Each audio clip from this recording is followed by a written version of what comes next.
Hello మిత్రమా, ఎట్లున్నారు అందరూ? ఇంతమంది జనం గుంపులు గుంపులుగా తిరునాళ్ళకెళ్తున్నారు అనుకున్నారా? అస్సలు కాదు.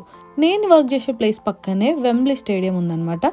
ఇది యూకేలోనే చాలా పెద్ద స్టేడియం. అండ్ ఇక్కడ ఎఫ్ఏ కప్ ఫైనల్స్ జరుగుతున్నాయన్నమాట. మనకి ఇండియాలో ఐపీఎల్ క్రికెట్ మ్యాచ్లు ఎట్లా జరుగుతాయో ఇక్కడ ఫుట్బాల్ మ్యాచ్లు కూడా అట్లనే జరుగుతాయి. ఎప్పుడూ ఖాళీగా ఉండే క్లబ్బులు కూడా సెక్యూరిటీలను పెట్టి ఫుల్గా ఉన్నాయి. ఇక్కడ ఫుట్బాల్కి అయితే మస్తు క్రేజ్ ఉందబ్బా. బేసిక్గా ఇక్కడ మ్యాచ్ జరిగేటప్పుడు జామర్లు కూడా పెడతారు, మొబైల్ నెట్వర్క్లు కూడా వర్క్ చేయవు. ఒక్కసారి ఇంత జనం చూసి వామ్మో అనుకున్నాను. ఎంతమంది పోలీసులు ఉన్నారంటే నాకు ఒక్కసారిగా అనిపించింది లండన్లో ఉన్న పోలీసులు మొత్తం ఇక్కడే ఉన్నారు. అదేదో సినిమాలో ఇటు చూడు అన్నట్టు ఇంతకు ముందు చూపించింది స్టేషన్ సైడ్ అయితే, ఇది స్టేడియం వైపు. ఇసుకేస్తే రాలినంత జనం అంటారు చూసినావా, అది ఇట్లనే ఉంటుందేమో.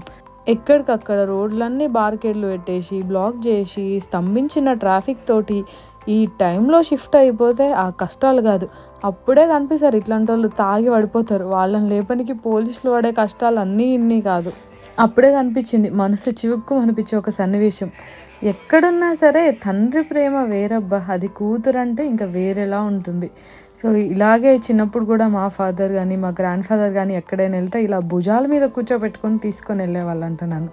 ఒక్కసారిగా కళ్ళల్లో నీళ్లు తిరిగాయి చూడగానే. అక్కడ ముగ్గురుగా నిలిచిన సెక్యూరిటీ ఎవరో తెలుసా? సో వాళ్ళే లైన్స్ అనమాట, వాళ్ళే గోడలు అనమాట. జనాలు గుంపులుగా వెళ్ళకుండా లైన్లో వెళ్ళడానికి అలా నిల్చొని ఉన్నారు వాళ్ళు. చూసారు అసలు ఎంత క్రౌడ్ ఉందో. ఒక లాంగ్ షిఫ్ట్ తర్వాత నీట్గా ట్రైన్లో కూర్చొని ఆ 1 అవర్ జర్నీ రిలాక్స్గా ఇంటికి వెళ్దాం అనుకుంటాం. కానీ ఇంతమంది జనం ఉన్నప్పుడు ట్రైన్ దొరకడమే కష్టం. ఇంకా సీట్లు కూడా అయినా సరే మేము ఇట్లనే ఫోన్ చూసుకుంటాం, మేము ఇట్లనే ఉంటాం, టాలెంట్ అంటారు. సో ఇవి ఫుట్బాల్ మ్యాచ్ జరిగినప్పుడు మా ట్రావెలింగ్ కష్టాలు. ఇంకా చెప్తా చాలా విషయాలు. ఈలోపు ఏం చేయాలో తెలుసుగా, డోంట్ ఫర్గెట్ టు సబ్స్క్రైబ్. నేను మీ వెన్నెల.